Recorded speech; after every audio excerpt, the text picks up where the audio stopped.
All right, my friend, these are our first anodized ones. This is the matte. This was sandblasted first. That looks pretty sick. This is the one that was polished first. I like them both for different reasons. We're gonna throw magnets in and see how easy they are to put in after the fact. That one's still sticking out of here.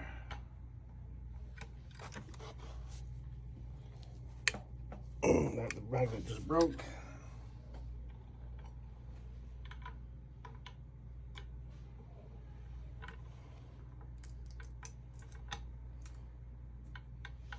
So rather than risk breaking the magnets, I'm going to throw some additional magnets in there.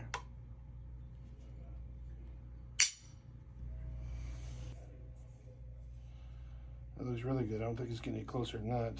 Let's put the silver in it. See how it looks.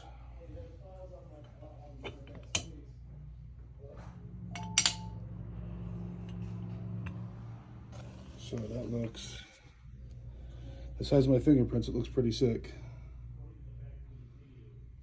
I'm definitely going to change the bolts.